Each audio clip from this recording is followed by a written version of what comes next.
Hari ini saya bertemu dengan sahabat lama saya, seorang aktivis yang menjadi legenda sebetulnya di kalangan dunia aktivis.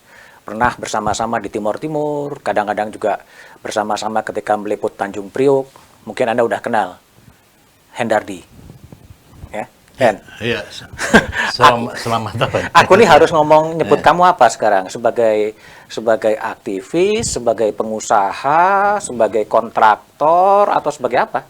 Enggak pernah jadi kontraktor. Hah? Kalau pura-pura jadi kontraktor pernah. Pura-pura jadi kontraktor. Ya, saya sebut aja sebagai aktivis, saya masih tetap aktivis kemanusiaan. Aktivis kemanusiaan. Ya. Jadi godfather-nya para aktivis. Ya, saya lebih suka disebut sebagai aktivis kemanusiaan. Tapi legend ya? Kalau godfather ya itu penilaian orang lah. Saya enggak Penilaian orang. menganggap sebagai godfather. Betah sebagai aktivis terus-terusan. Ya ini udah pilihan hidup buat saya, ya kan? Bukan pilihan sebagai aktivis, tapi pilihan sebagai apa? Ya konsekuensinya menjadi aktivis karena pilihannya adalah kita berada di luar negara, kan? Di luar negara. Kita tidak masuk ke dalam negara dalam pengertian bahwa kita tidak apa? Saya nggak ikut partai politik atau apa ini. Ya itu pilihan lah, gitu. Kemudian kita di luar ya, dan ada beberapa juga orang yang saya kira apa di luar semacam itu yang ini. Oke, jadi Hendardi ini menarik ya.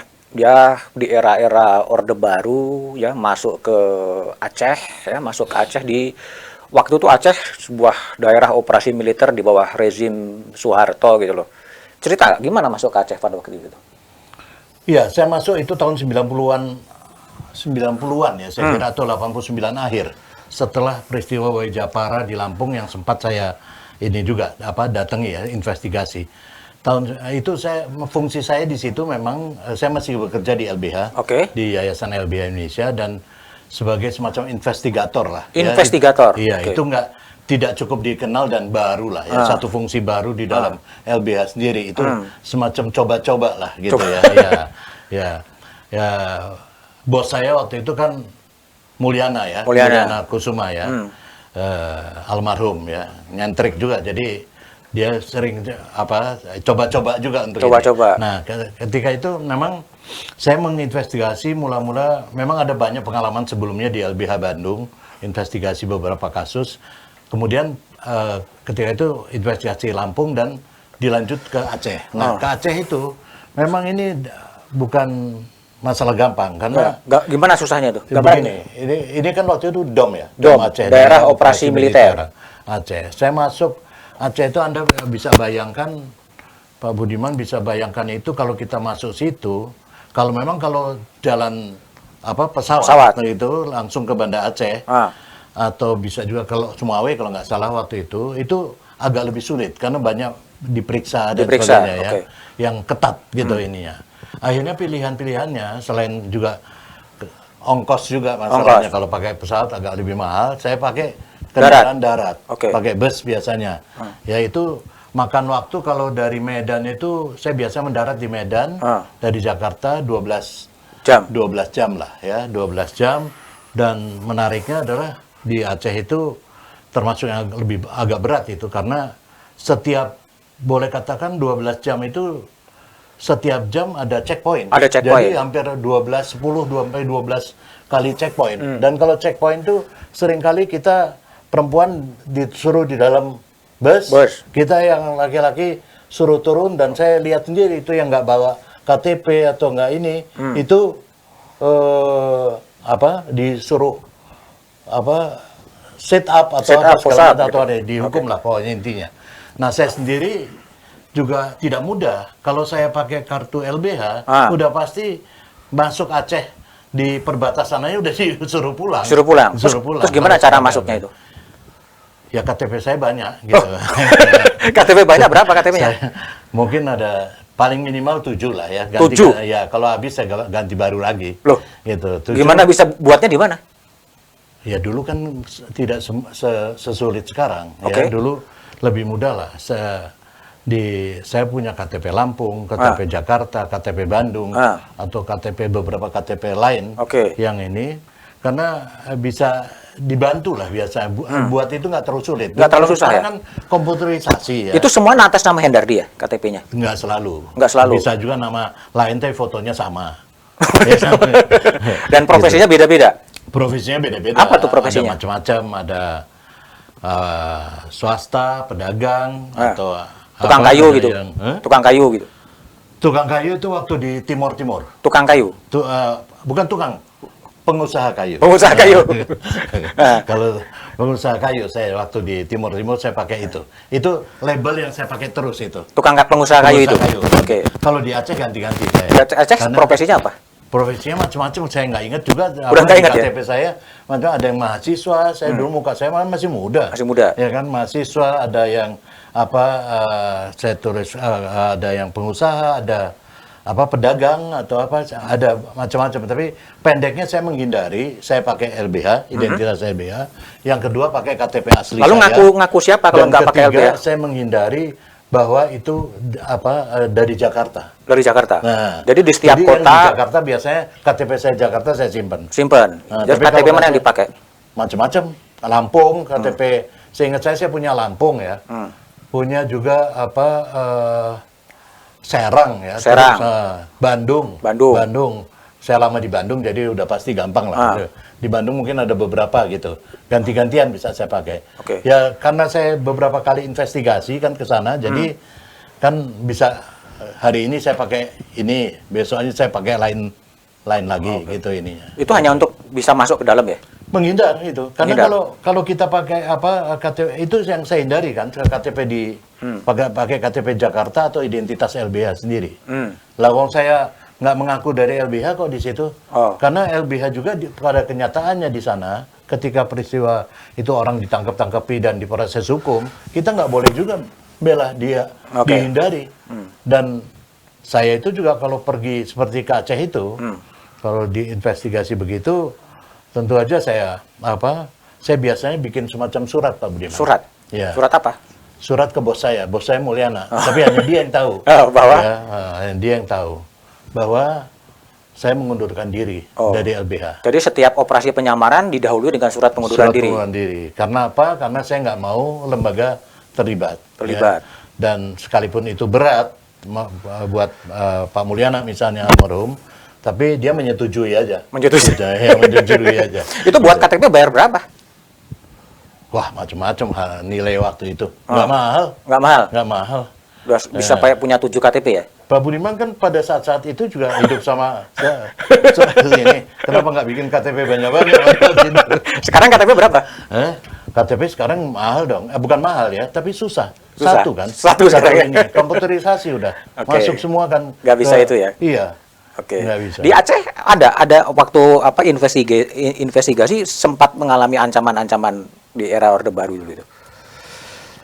Sebenarnya banyak ancaman. Kalau saya, apalagi kalau saya mengakui, saya kan begini. Apa yang saya investigasi pada waktu di Aceh hampir sama dengan di Timor Leste. Timor Leste, oke. Ya, saya menginvestigasi orang-orang yang hilang. Yang itu pertama. Orang-orang yang korban, yang meninggal dan sebagainya. Jumlah dan sebagainya. Ya, jumlah detail orang. Ya. Detail-detail nama dan sebagainya, alamat saya datangi keluarganya nih. Karena itu saya lupa satu, saya selalu ke sana, apalagi kalau masuk di desa-desa Pak Budiman. Saya itu ada kawan di LBH Medan yang orang Aceh. Ada 2 orang, suka bergantian saya gunakan untuk menerjemahkan saya, penterjemah bagi saya itunya. Penterjemah saya terutama di desa-desa yang banyak nggak tahu kan bahasa Indonesia, itu saya gunakan mereka. Salah satunya itu almarhum Jafar Siddiq. Ya, yang pernah ikut saya dan kemudian mendirikan lembaga tentang Aceh ya di Amerika, tapi kemudian sempat pulang ke Indonesia dan saya kira di tahun berapa dia kemudian hilang. Hilang juga. Dan diketahui meninggal di perbatasan Aceh dan ini. Operasi di Aceh penyamaran dengan di tim-tim bedanya apa? Saya kira kalau tingkat kesulitan lebih sulit di Aceh, Pak. Lebih sulit di Aceh. Budiman. Kenapa? Begini. Timor Leste kan seperti kita ketahui, Timur problemnya kan pada waktu itu kan problem hukumnya ada problem hukumnya, bahwa status administratifnya itu ada di Portugal, status ininya hukumnya ada ada di Indonesia, ya ininya. Nah, itu membuat bahwa Timor Leste lebih diperhatikan atau lebih punya koneksi-koneksi dengan internasional. Nah, berbeda dengan di Aceh. Kita ngomong Aceh, di mana itu orang luar bilang ya itu daerah di mana itu orang nggak tahu. Jadi relatif dunia luar bisa ditutup. Dia bisa tutup LBH kok, lembaga semacam LBH untuk nggak punya akses ke pengadilan, nggak punya akses untuk membela ini, apalagi cuma luar negeri. Karena itulah dalam konteks itu saya mau katakan si almarhum Jafar Siddiq ke Amerika dan sebagainya dalam konteks menginternasionalisasi Aceh, pelanggaran-pelanggaran HAM yang ada di Aceh. Nah, dengan konteks begitu, kita bisa bayangkan bahwa kalau saya misalnya begini, di Aceh, saya betul-betul satu demi satu mesti saya inikan dan belum lagi problem bahasa dan sebagainya ya. Datengin dan represi sangat kuat di sana. Sering orang dikumpuli di lapangan, kemudian mereka dengan semena-mena melakukan penyiksaan atau itu terjadi di desa-desa kecil di Aceh. Berbeda dengan Timor Leste. Timor maaf ya. Timor, saya kira Pak Budiman tahu juga sebagian bahwa kesadaran politik mereka juga jauh lebih baik. Lebih tinggi ya? Lebih tinggi. Jadi misalnya saya begini, ini menarik di Timor. Saya bingung juga pertama masuk ke Timor ketika Santa Cruz meletus. Dari Aceh saya langsung pindah ke atas izin bos saya. Mulyana, saya berangkat ke Timor, ke Dili. Di sana saya juga nggak punya kenalan, nggak punya ini yang cukup ini. Akhirnya saya lewat seorang pastor, ya dari Jakarta saya dapat akses pastor yang punya pengaruh, pastor orang Portugis malah itu, ya yang udah lama di sana. Kemudian dari situ itu langsung berantai, Pak. Ketemu dengan jaringan. Jadi mereka sendiri memang sudah cukup bekerja dengan baik ya ininya jaringannya. Jadi misalnya seorang ibu ya pernah ibu itu katanya saya bilang ibu itu menurut informasi dari orang bahwa ibu itu anaknya hilang atau suaminya hilang ini. Di mana dia? Ini bisa saya temui. Dia penjaga toko di Kolmera.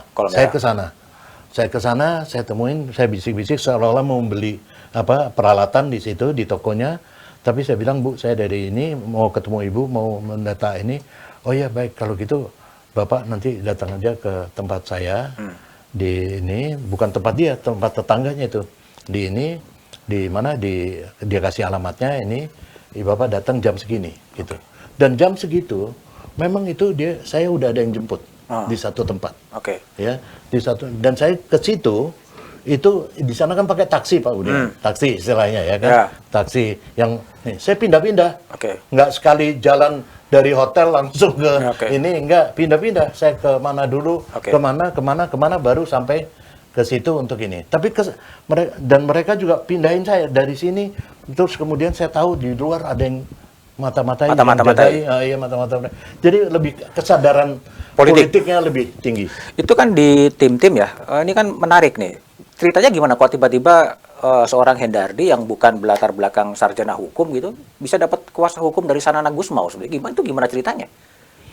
Sebenarnya yang dapat kuasa hukum itu kan ketika awal pergolakan di Timor itu LBH, ya LBH untuk pembelaan-pembelaan di pengadilan. Tugas saya adalah menyiapkan istilahnya, menyiapkan bahan-bahan peluru-peluru untuk di pengadilan itu kan. Maka karena itu saya melakukan investigasi, ya investigasi terutama untuk di tim-tim itu adalah mengenai orang-orang yang hilang, orang yang meninggal dan sebagainya. Dan terus terang pada saat itu saya memperoleh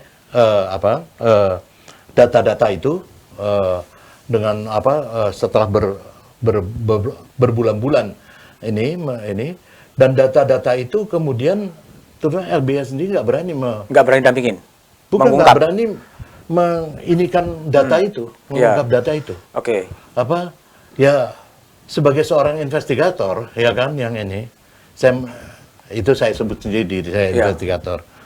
Saya pencari data lah ya. Saya kecewa juga karena itu kan harusnya digunakan sebagai ini politik. Politik. Ya, Oke. akhirnya singkat kata lah gitu bahwa itu ketika pelapor khusus PBB datang ke ini untuk kasus Timor Timur. Saya lupa kasus penghilangan atau kasus kasus Timor Timurnya itu sempat kita sampaikan data itu dan itu pada pelapor khusus PBB. Daripada di sini nggak ada gunanya, nggak merubah keadaan. Oke. Begitu ininya. Itu waktu Sanana kemudian ketemu dengan Madeleine Albright gitu di Jakarta, itu katanya satu-satunya orang Indonesia yang dampingin Sanana Anda gitu. Iya karena itu kuasa betul Amerika itu saya lihat pada saat itu. Gimana ceritanya? Negara-negara lain, saya mungkin ini pengalaman yang tidak bisa dinikmati banyak orang. Ya, hampir namanya seluruh menteri luar negeri, menteri negara-negara besar ini, perdana menteri atau presiden sekalipun itu boleh katakan pada proses menjelang jajak pendapat itu kan bertemu dengan Sanana dan beliau ditahan di tahanan rumah Salemba ya. Nah, itu ada negara-negara yang memang mengunjungi di situ. Dan setelah itu saya biasanya memberikan keterangan pers, makanya Pak Budiman tahulah. Tetapi Amerika ini lain. Dia minta ketemu di Deplu. Jambon. Ya kan, ketemu di Deplu, saya lihat itu ruangnya Pak Ali Alatas waktu itu, tapi ruang meetingnya gitu. Dikasih di situ. Ruang nerima tamu itu loh ini. Dan dia nggak pengen orang Indonesia dari Deplu Madeleine Albright. Iya. Ada di situ siapapun. Kecuali saya karena saya mewakili kuasanya Sanana Gusmao. Sanana Gusmao. Ya, jadi itu ya mungkin pada kesel orang Indonesia sama saya gitu kan. Makanya saya sering dicap sebagai pengkhianat. Apa padahal ya saya hanya membela hak daripada hak-hak politik daripada Sanana. Dan ketika dia dibebaskan juga waktu kita pembebasan karena proses jajak pendapat dimenangkan oleh Timor Timur dan dia diantar ditandatangan dengan Menteri Kehakiman Pak Muladi almarhum. Sama saya saya saksi di situ. Itu juga setelah itu kita antar ke kedutaan Inggris dan kemudian dia berangkat lewat Australia. Itu saya juga bikin surat langsung mengundurkan diri sebagai LBH kuasa hukum dia, PBI waktu itu. Iya. Kuasa hukum karena saya udah cukup di situ. Saya nggak membela terus-terusan toh. Dia kemana-mana ya kan. Hen, kalau lihat situasi Timor Timur sekarang gitu, kondisinya begini, Anda senang, Anda sedih atau gimana setelah lepas dari Indonesia? Bukan saya yang harus ditanya, orang Timor Timur yang harus ditanya. Kalau menurut Anda sendiri yang ikut mengadvokasi Timor Timur? Ya, tapi menurut saya apa yang saya lihat, saya beberapa kali ke sana juga kadang-kadang diundang, kadang-kadang ya ada undangan atau ini, tapi udah lama juga saya tidak ke sana. Saya lihat sih ya kebahagiaan orang merdeka itu berbeda. Merdeka ya. Jadi bukan adalah bahwa kalau soal fasilitas di sana dulu zaman Indonesia fasilitas bukan main juga. Ya jalan begitu lebar-lebar, mobil sedikit. Sekarang mobil udah lumayan. Ya. Gedung-gedung tinggi-tinggi besar ya dibakari gitu kan misalnya. Sekarang tapi mereka juga saya kira lebih merasa walaupun situasi kemiskinan belum lebih happy saya kira ya. Apalagi mereka dan demokrasinya cukup dinamis. Ya. Bahkan lebih baik dari Indonesia sekarang. Mungkin begitu ya, tapi yang jelas dia mencontoh Indonesia itu yang tidak lepas dari Indonesia tuh soal korupsinya. Korupsinya sama-sama besar. Sama. Aku balik sedikit ke wilayah itu ya, soal Tanjung Priuk dan fatwa ya, dan HR Darsono gitu loh. Ini kembali lagi nih, seorang ITB tiba-tiba dia bisa melakukan gerakan-gerakan operasi-operasi tertentu terhadap fatwa dan kemudian bikin heboh. Apa yang kamu kerjakan dulu? Ada sejarahnya itu Pak Budiman. Sejarahnya dari mahasiswa juga. Oke. Ketika singkatnya bahwa saya kan membantu ketika aktivis mahasiswa, saya menjadi ketua komite pembelaan mahasiswa. Itu membantu terutama 9 mahasiswa ITB yang diadili di proses. Oke. Kalau dipotong ke arah fatwa, gimana kira-kira? Sebentar, ini antara lain Heri Ahmadi, Riza Ramli dan sebagainya. Ada 30 mahasiswa Indonesia. Nah, dari situ, pengalaman dari situ, karena saya bekerja sama dengan LBH segala macam, dengan Bang Buyung, ya Pak Haryono Citro Subono almarhum dan lain-lain, beliau merekrut saya untuk ketika peristiwa Tanjung Priok, fatwa HR Darsono itu berlangsung dalam waktu yang bersamaan kan. Beliau, Hen, kamu bantu abang. Saya bilang, kau sekolah masih nggak itu? Katanya gitu kan. Ya, kadang sekolah, kadang nggak bang. Gitu. Saya bilang gitu. Ya, kau bantu abang aja. Kau kan punya pengalaman banyak. Dulu asistensi di mahasiswa. Itu sejarahnya Pak. Di mahasiswa saya bantulah peristiwa Tanjung Priok menjadi semacam mengasistensi. Urusan saya macam-macam. Yang dikerjain apaan? Ya kalau Tanjung Priok antara lain menyiapkan saksi-saksi. Ya, Tanjung Priok. Kalau Pak fatwa juga Pak Hair Darsono yang mendampingi di dalam persidangan dengan membantu menyiapkan bahan-bahan pledoi, eksepsi atau segala macam termasuk yang non hukum. Non hukum apa? Non hukum misalnya begini. Ada yang berkaitan dengan hukum tentu saja, seperti kalau Tanjung Priok, misalnya saya ingat itu ada 2 saksi ya yang ditembak, ya, yang satu sudah diamputasi kakinya, ini Nur Hadi, dan satu lagi Yusron bin Zainuri, ya itu masih ada pelurunya di sini, ya, itu saya dapat ini seksi ini sebetulnya, saya ini, tapi itu takut mereka kan dihadapi ke pengadilan dan tapi Buyung bilang kau carilah saksi itu kalau ada yang begitu umpetin gitu kan. Saya bilang ada bang saksi begini saya kan investigasi ke Tanjung Priok segala macam itu kan, cari saksi yang kena tembak. Udah bawa nanti kau simpan umpetin itu nanti bawa kalau sidang ini ya begitu sidang mulai ini kesaksian itu saya bawa tuh 2 orang itu gitu. Saya ajukan begitu ini saya bilang sama Bang Buyung almarhum, Bang, ini saksinya udah, saksi mana? Ini yang 2 yang ketembak ini. Kok nggak bilang-bilang apa? Loh, Abang bilang suruh umpetin, ya saya umpetin dulu dong. Ya kan? Sekarang saya bawa gitu ini. Nah, udah dia jadi saksi di pengadilan. Kalau soal fatwa apa yang dikerjain? Fatwa misalnya yang non hukum ya. Ya waktu itu kita biasa kan di dalam persidangan itu kita kejar-kejar waktu untuk bisa dia bebas demi hukum. Ya, bebas karena hukum. Masa tahanannya udah habis. Tapi ini hakimnya juga nggak kalah akal. Diterusin tuh sidang sampai malam. Sampai habis maghrib terus sidang sampai tengah malam ini. Ya, saya juga mencoba nggak kalah akal. Saya dengan beberapa teman itu siapkan itu obat sakit perut itu, Broklat. Dan benar, dia mencer-mencer itu di sidang sampai pakai sarung gitu. Strateginya berhasil? Enggak juga, tetap tuh hakim kekeh untuk ngejar waktu agar selesai. Gitu, ini. Dan dihukum juga? Akhirnya fatwanya? Fatwa dihukum juga. Kan kita udah tahu. Jadi kamu kalah akal dong sama itu, sama hakimnya ya? Kalah kekuasaan lah. Kalah kekuasaan ya? Udah kita akal-akali, tapi ya kalah inilah. Kalau soal dekat lagi ya, menjelang Orde Baru jatuh gitu, soal penculikan aktivis Pius itu, apa yang kamu kerjain perlu itu di Pius itu?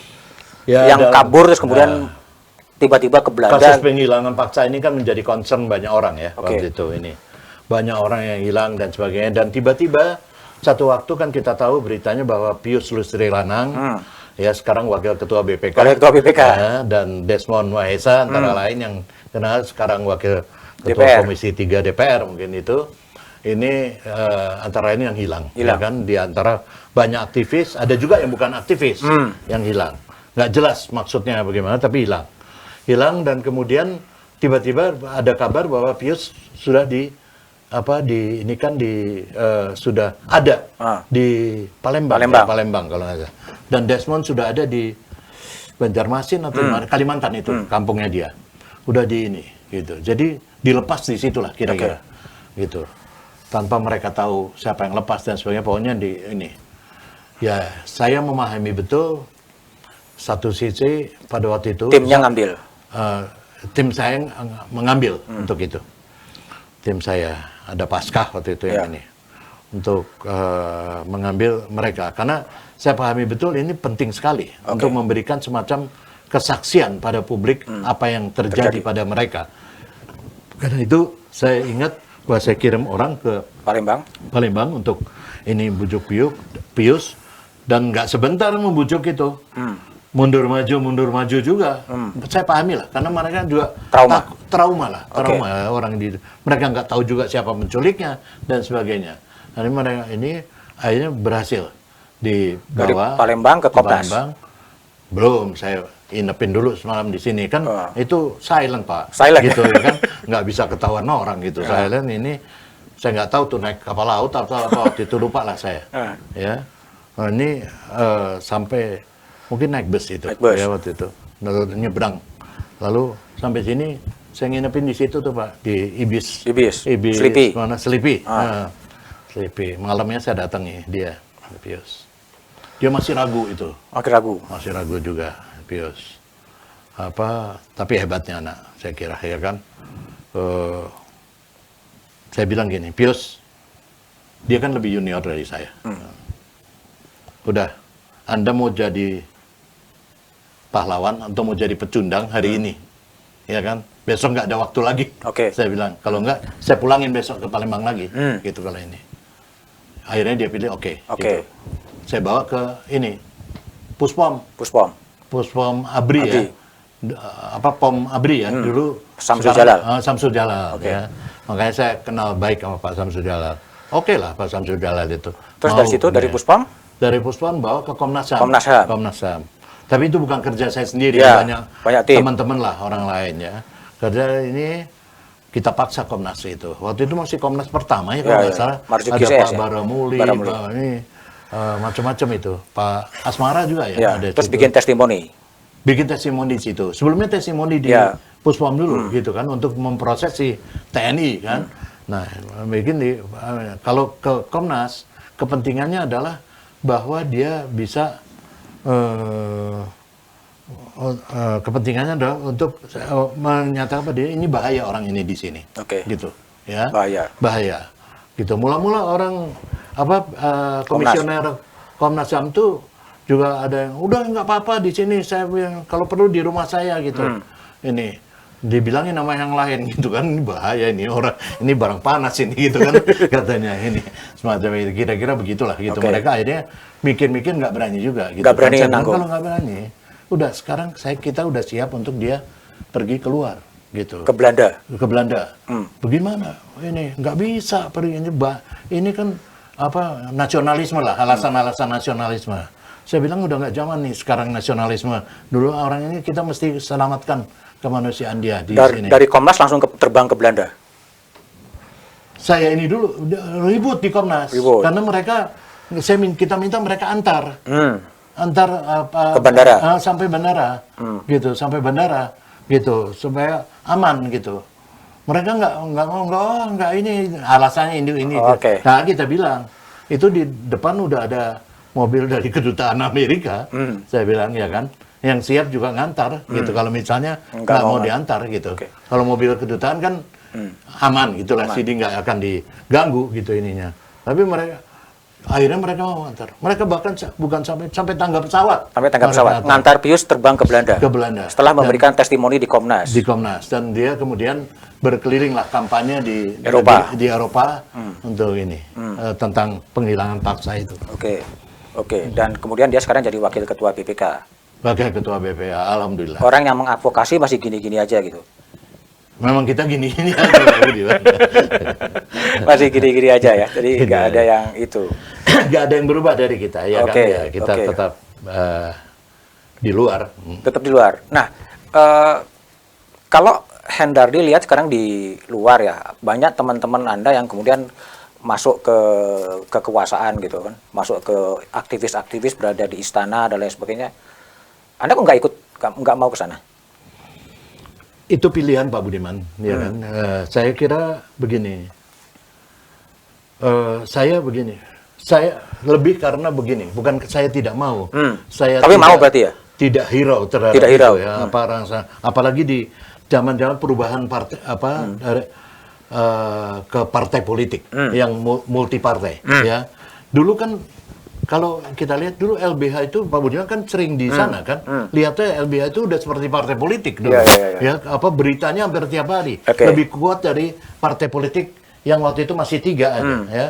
Nah, ketika multi partai tentu semua orang juga ini. Banyak teman-teman yang kemudian ingin keluar. Saya bilang silakan gitu kan.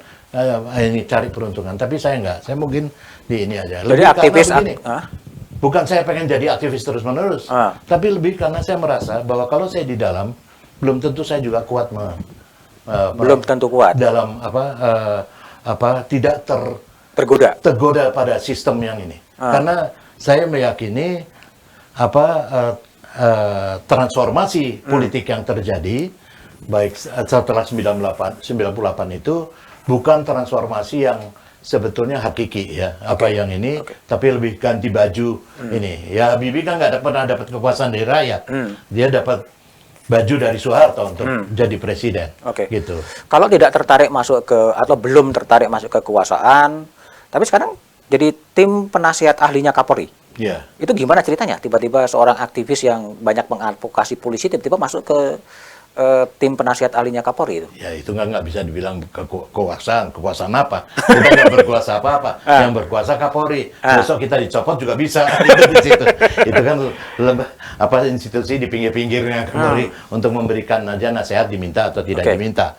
Jadi sifatnya bukan di dalam struktur kan ininya. Tapi lah. Tapi saya kira kan memang ini ada perubahan politik kan.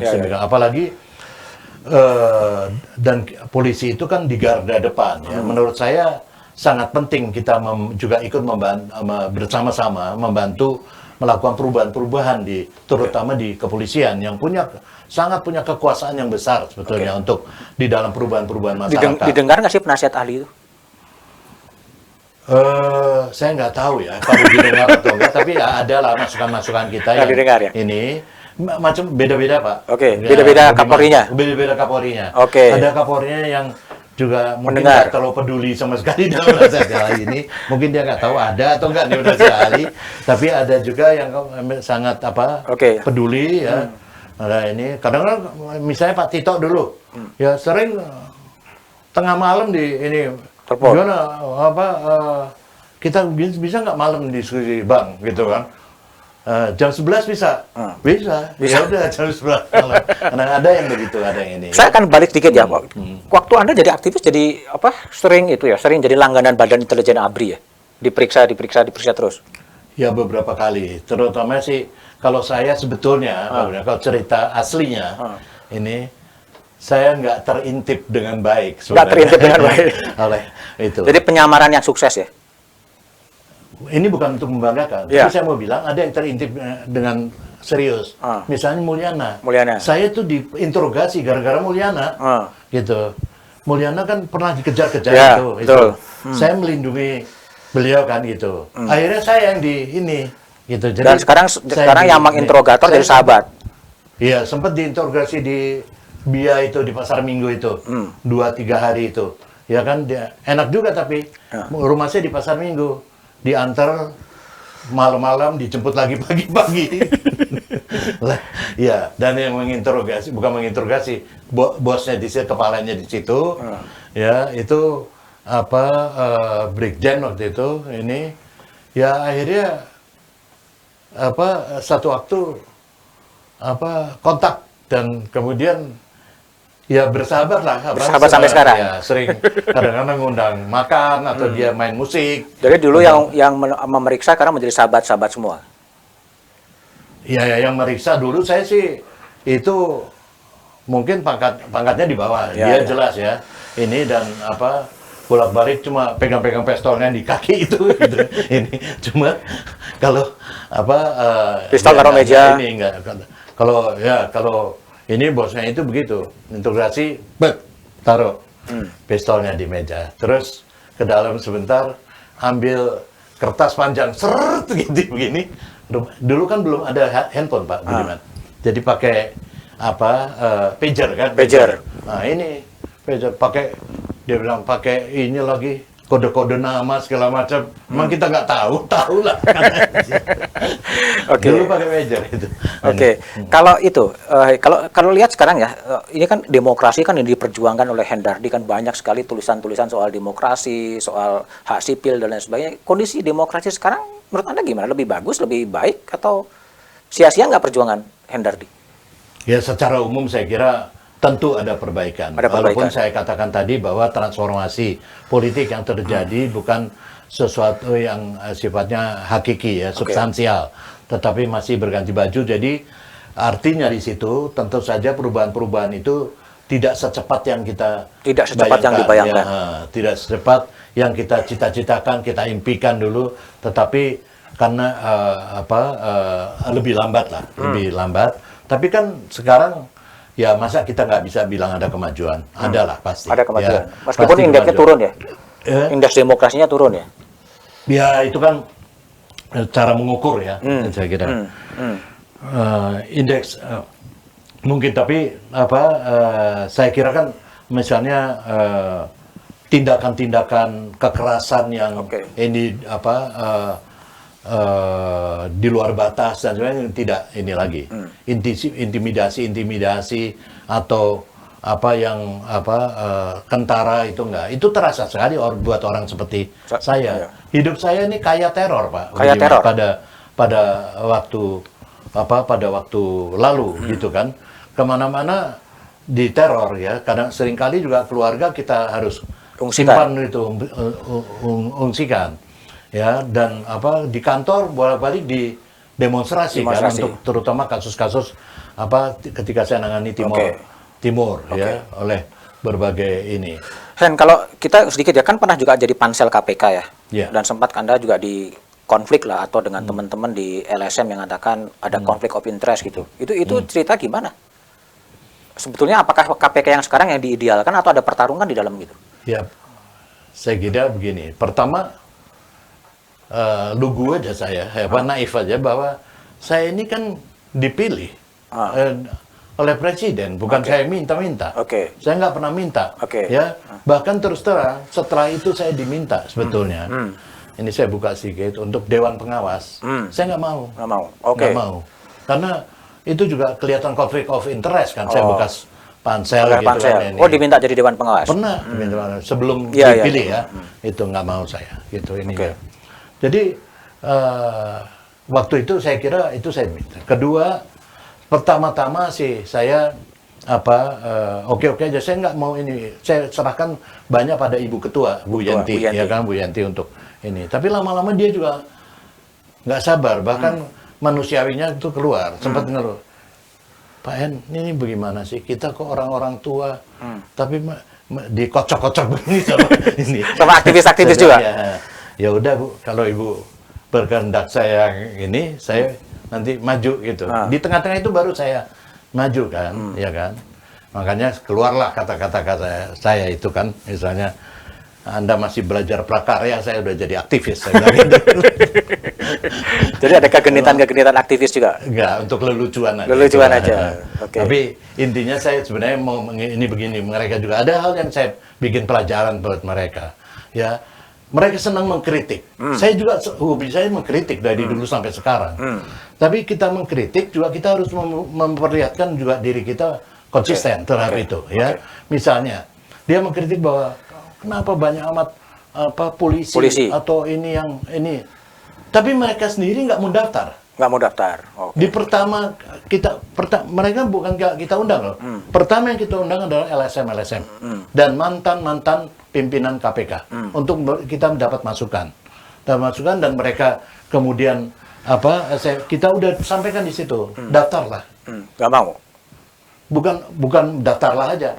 kita kan ada sosialisasi juga, Pak. Oke. Antara lain saya pergi ke Malang, Universitas Brawijaya itu di ini, ada satu calon kan, yang ini yang berhasil saya malah lebih hebat bisa narik orang Iya, untuk iya. mendaftar. Ini kritik Tapi nggak mau nyemplung. celometan tapi nggak mau daftar, Oke. ya kan?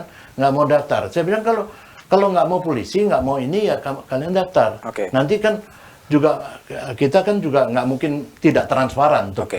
begitu, Oke. gitu ininya. Jadi saya sebenarnya ada segi untuk di luar lelucuan saya, tapi saya ingin kasih juga kita juga mesti konsisten. Oke. Kalau kita mengkritik ya kita juga harus siap untuk dikritik. maju juga gitu. Oke. Nah, ini. Hendardi, jadi kalau gini, dunia pergerakan Anda kan begitu lama ya, aktivisme begitu lama juga pernah pergi ke luar negeri gitu, pergi ke daerah-daerah. Kalau saya pertanyaan ya, Anda punya bayangan nggak sih negara yang paling Anda idamkan itu mana sih? Ya sebetulnya kalau di dalam kacamata negara yang menghormati hak asasi, karena itu bidang saya yang ini, itu orang kan sering bilang kritik kepada kita adalah mengikuti Amerika. Padahal Amerika nggak pernah dianggap sebagai negara yang menghormati hak asasi. Banyak peristiwa lah ya. Jadi kalau menurut Anda negara yang paling Anda idamkan? Eropa Barat dan sebagainya, di Eropa Barat lebih menghormati human right. lebih menghormati demokrasi, orang diperlakukan secara setara, ya toleransi ada gitu. Walaupun di sana sini ada juga pasti. Jadi itu kan konsekuensi dari kita hidup heterogen ya, banyak. Kalau merefleksikan perjalanan bangsa Indonesia yang sudah merdeka 56 tahun, apa sih akar masalah yang sebetulnya paling akar masalah dari Indonesia itu sebenarnya apa?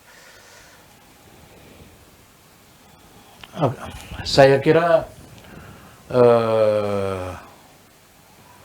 saya bukan ahli di dalam satu bidang ya, tapi mungkin kalau orang bilang ada pengaruh dari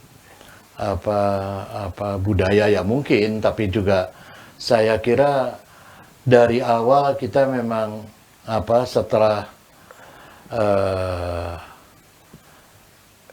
masa penjajahan, saya kira ya kolonial, kemudian masuk masa penjajahan oleh bangsa sendiri, itu yang memperlama gitu. Jadi problemnya di budaya, kultur bangsa Indonesia? Kultur juga salah satu tentu budaya ya, tetapi kan itu sebetulnya juga sudah kultur atau perbedaan sebenarnya pada masa Soekarno misalnya kan itu sudah coba diikat ya dalam Bhinneka Tunggal Ika dan sebagainya. Itu bukan suatu persoalan yang kalau persoalan hakikinya apa? Hakikinya adalah ketika itu kekuasaan beralih pada kekuasaan otoriter. Itu yang dan 3 dasawarsa kekuasaan otoriter itu menurut saya punya pengaruh yang sangat Sampai signifikan. sekarang. Termasuk juga saya kira buat orang-orang muda saat ini adalah penghilangan sejarah yang benar. Ya. Sehingga orang memori ya. Tahu sejarah, nggak tahu ini dan bahkan tidak suka sejarah itu. Ini saya kira problem bangsa yang rumit. Kalau dari sisi tokoh, sebetulnya kalau menurut Anda tokoh nasional di Indonesia yang Anda kagumi yang ini harus jadi benchmark siapa? Ya, secara khusus saya nggak ada, tapi kayak seperti almarhum Gus Dur itu termasuk saya kagumi. Karena itu saya juga minta beliau almarhum waktu masih hidup untuk menjadi salah satu pendiri dari Setara Institute. Kenapa Gus Dur? Saya kira orang pemikirannya sangat sekalipun dia punya stempel Islam ini, tapi pemikirannya sangat terbuka ya. Dimensinya sangat luas. Dan terutama saya lebih suka adalah begini, orang yang mengajarkan kita pada apa yang namanya terus terang. Bangsa ini nggak terlalu banyak terus terang. Nggak terlalu banyak terus terang? Iya, ya karena itu seringkali kan bahasa ini mau mengatakan A tapi mutar dulu segala macam. Nah, Gus Dur enggak. Gus Dur berterus terang untuk itu. Ya. Dan saya kira secara politik dia ketika dia punya kekuasaan dia juga melakukan hal-hal mendasar yang penting, ya penting. Misalnya memisahkan TNI dengan Polri, polisi, ABRI dengan polisi, ya, terus ya atau kemajemukan, ya semacam itu. Bahkan mengakui agama Konghucu. Saya kira itu kan satu prestasi besar yang mungkin nggak bakal diulang oleh banyak orang, banyak pimpinan. Ya. Jadi kira-kira Abdurrahman Wahid lah kira-kira benchmarking menurut saya gitu ya. Di luar kalau yang dulu saya ya banyak orang hebat ya kan, tetapi saya kira yang saya konteksnya masih bisa diingat orang lah. Pertanyaan terakhir saya, sudah lama di dunia aktivis, akan tetap di dunia aktivis? Saya tetap akan jadi aktivis tentu Pak. Namanya aktivis kemanusiaan kan nggak punya pensiun. Kecuali kalau negara kasih uang pensiun, saya bisa daftar itu. Tapi kalau nggak ini ya kita masih. Saya kan mengistilahkan saya sebenarnya sebagai semacam pegiat kemanusiaan. Kemanusiaan. Di mana umur masih ada ya di situ saya berpijak. Saya justru lebih lebih senang pada ini melihat ini karena kalau saya lihat teman-teman yang seumur saya yang bekerja menjadi pegawai negeri atau mungkin udah pensiun ya sekarang bingung cari kerjaan. Kalau saya nggak pernah kekurangan kerjaan Pak Budi. Nggak pernah. Apa kerjaan? Kerjanya apa sih kerjain? Macam-macam lah ya kan. Tapi udah nggak tukang kayu kan? Bukan. Wah itu hanya di Timur saya mengaku sebagai pengusaha kayu. Cuma di sini ada aja saya bisa ini masih dipercaya orang artinya gitu. Ya masih walaupun saya masih diajak untuk banyak pekerjaan ini baik sosial maupun politik. Nggak tertarik masuk parpol? Kalau tertarik dari dulu Pak, sudah terlambat dong. Sudah terlambat. Sekarang, ya. Oke, baik Hendardi, ini ada kalau mau lihat pikiran-pikiran Hendardi, banyak buku di sini pikiran-pikirannya Hendardi ya, bukan hanya aktivis di lapangan tapi juga tulisan-tulisannya juga banyak. Ini jejak aktivisme Hendardi, lalu hak sipil dan politik dan membela hak ekosop melawan korupsi. Ini juga demokrasi dan kepemimpinan karya Hendardi. Jadi bukan hanya orang yang berada di lapangan, tetapi juga orang yang menuangkan pikiran-pikirannya dalam tulisan sehingga pikirannya selalu abadi. Mudah-mudahan tidak ada yang berubah pada Hendardi, teman saya. Thank you, Hen. Thank you. Ya, terima kasih. Thank you.